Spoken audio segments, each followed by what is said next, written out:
Morning, everyone, and thank you for joining our latest Coffee and Culture. I think it's the fifth one in the series so far, and it's great to see some familiar faces. I think some people have been to every session, and some new faces.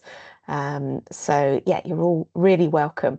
So very quick introduction for those who I haven't met before. I'm Sarah McClellan. I am the author and leader of Make It Human. And Make It Human is a company that focuses on enabling leaders to shape organizations through building cultures where people and organizations can grow. So fueling business and fueling people growth in a sustainable way. These sessions, Coffee and Culture, are every 2 weeks. They're quite an informal session and hopefully quite quick, focused, and energizing. An opportunity to come and hear about a latest topic, some insights, some research, and also access some practical tools and connect with some peers who are working in similar organizations around culture and how can we improve it day to day. So great to have you all here. Today's topic is around how can we shape moments that matter. So we're going to spend the next 10 to 15 minutes exploring that topic. And then also we will open up for conversations and questions and see what experiences you have in your own organizations and teams. I think this is a really big one right now. How do we help people feel that they matter? And I wanted to start the conversation by talking about what do we remember most? Because I think this is really what evokes feelings of mattering. And feel free to share in the chat if you have some specific ideas. But for me, what I remember most, and I think this is commonly shared amongst us all, is how we feel. So we don't remember what, we don't remember who, we don't remember when, but we remember the feelings that it created. So when you get home from work or when you close your laptop after a busy day and you talk to people that you live with, or you have a coffee or a drink with some friends, probably you will talk about the moments in your day that sparked a specific emotion. So whether something felt great, something felt energizing and motivating, or maybe something made you slightly angry or cross or disappointed. That's the moment, that's the experience that you're likely to share. And it can also shape broader memories, broader feelings and reflections on periods in our lives, specific jobs, specific phases. I remember, for example, and some people on this call will remember this too. I joined an organization for a very short period. I only stayed for about 2 months. And it was because I joined under the belief that I was going to do a role in an organization with a specific remit. And I'd been there 2 weeks and I learned that they were being acquired. And that completely changed the remit of the role and the reasons, the drivers for being there. But overall, I felt misled. I felt that I'd been deceived, and that wasn't an emotion that I could get over. So that really was a break point in the psychological contract, and I decided to leave at that point. So there are some moments actually that are more important than others, and we will talk about that shortly. But how often in your teams, your organizations, do you start with that question when it comes to culture? And for those that have joined previous sessions, you would have seen this before because I think this is at the heart of what we need to get to. Culture shapes what we believe, think, feel, and therefore what we do. So in that example I just shared, that feeling shaped my action. It shaped my decision that I wasn't going to stay here, that I decided to leave and pursue other opportunities. So really tapping into this process and thinking intentionally about the feelings in particular that we're shaping is such a great opportunity for us to create feelings that people matter and moments that matter. And if you want more on this aspect, then have a look at our website in the members area. There's a lot around simplifying culture, the culture triangle, and getting into this process and how we can proactively shape it. But which feelings really matter? I listened to a brilliant podcast recently, which I'd really recommend. Bruce Daly's Eat, Work, Sleep, Repeat, I think it's called, podcast. And he has Zach Mercurio, an academic, a professor, I think, in the US, who's recently written a book about mattering. And he sums it up brilliantly, I think. As humans, we feel we matter when we feel that we're valued and that we can add value. And he talks about three aspects of mattering. So feeling that we're noticed, feeling that we're affirmed, and feeling that we're needed.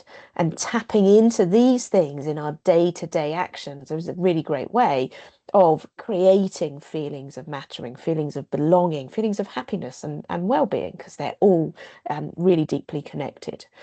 So feeling that you're noticed, so being seen and acknowledged as individuals. So share in the chat if you've got specific ideas and experiences around this. But I think this is some of the small things that we often take for granted, but we really feel their absence if they're not there. So simple things like remembering someone's name, using their name, welcoming them with their name, using eye contact, listening, not just listening to reply, but really listening to understand that individual and acknowledging them as an individual. Of course, that potentially has got harder because of the way we work like this in a dispersed, more digital way. So thinking about how we can do that across that environment is really important. Feeling affirmed that you're valued for who you are, not just what you're doing. And I think this is so important, thinking beyond the output that an individual can give you. As a manager or a leader, of course, there are things that you want and you need your team to deliver, but they're much more likely to do that if they feel that they're valued and you appreciate them for who they are. So things like understanding the whole person, understanding what's important for them right now, what's going on in their lives, what's impacting them, how do they want to progress? Do they want to progress their careers? What skills do they want to learn? And really tailoring that approach to individuals. But things that I think work across all individuals are things like understanding and talking about how people have achieved the results that they've achieved. So the behaviors, the styles, the skills, because that makes it more personal. The impact that you had on this project, on this team, on this organization, because you shared, you used these behaviors. And that's a really powerful way of showing that. Feeling needed. We want to know that we add value. We want to know that we're important, that we make an impact. And I think in work, this can obviously be around talking about the broader impact, the purpose, what it means for customers, for users of what you're producing as an organization, and making that a thread in your everyday conversations. So I'd really recommend listening to this podcast, reading the book. I haven't read the book yet, but I think there's some really powerful things. It made me sit up and listen around this topic more.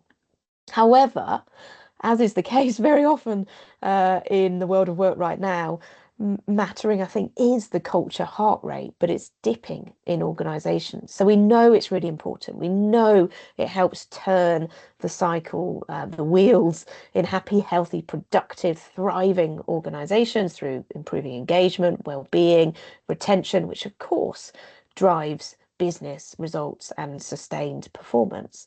But, and these stats I think are really quite alarming, only 30% of employees report, or 30% of employees report feeling invisible right now. That's huge. 65% say they feel underappreciated, and nearly 82% are lonely. So that as a basis in general, and I'm sure that won't be the case across all your organizations, but there likely are some individuals who are feeling like this. And so we have work to do because this is really holding us back as a collective of human beings, as teams, as organizations. So mattering really does matter. So how can we shape moments that matter in our teams and our organizations?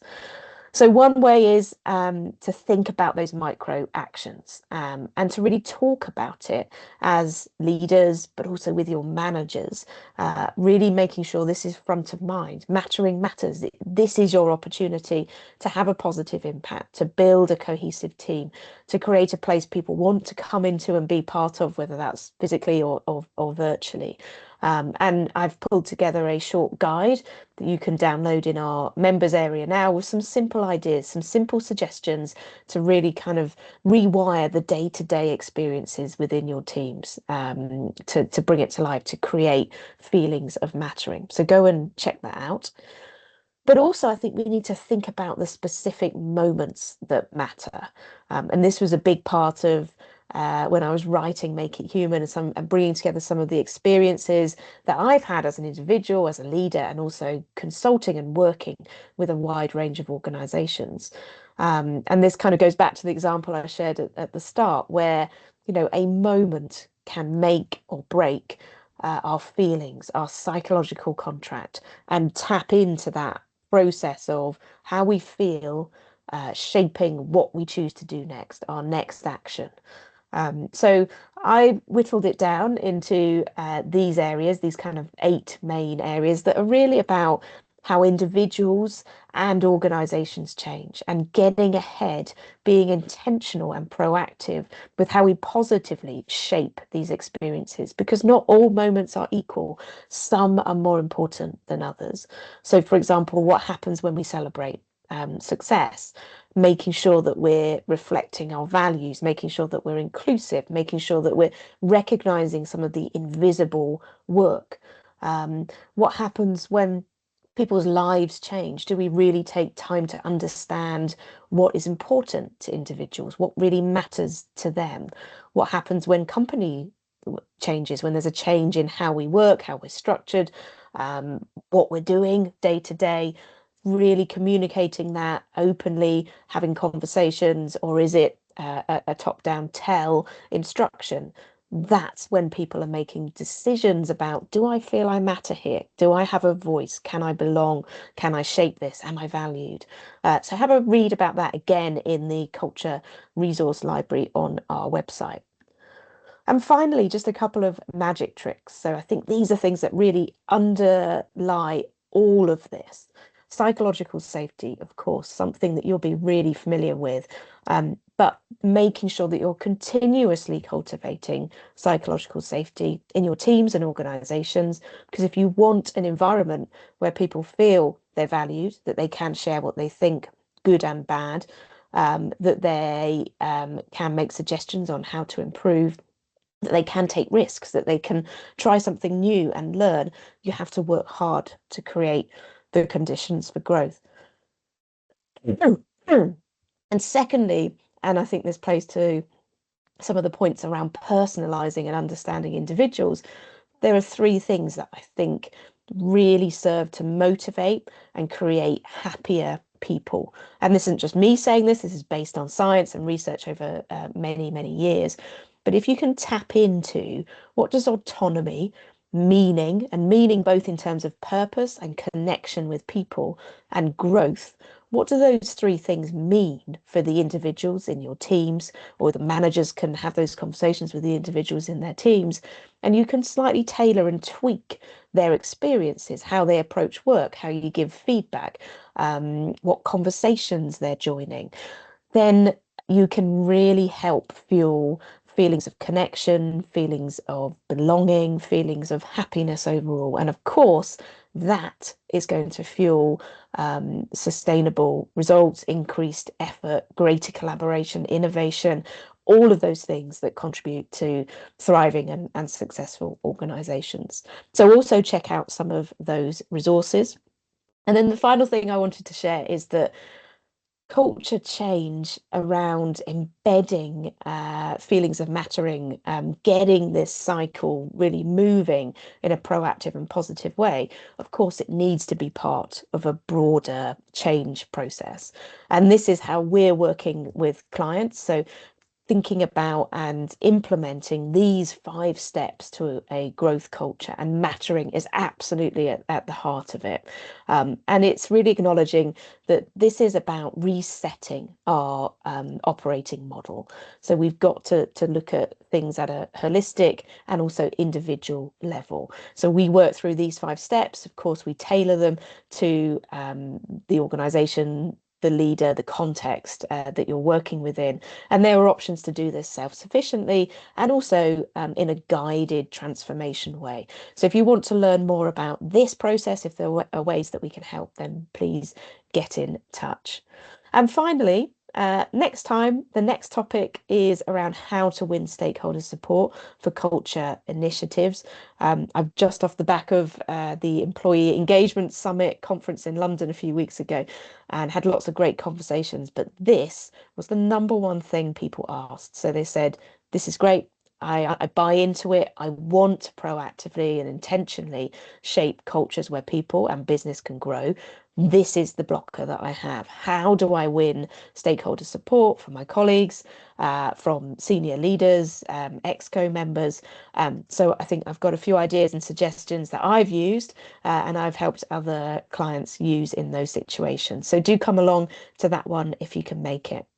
So thank you all for listening. What we're going to do now is open up for questions and conversations. So I'm looking forward to diving into that. I'll just stop the recording now, and you will get access to this recording as well as the slides again via the Culture Resource Library on our website.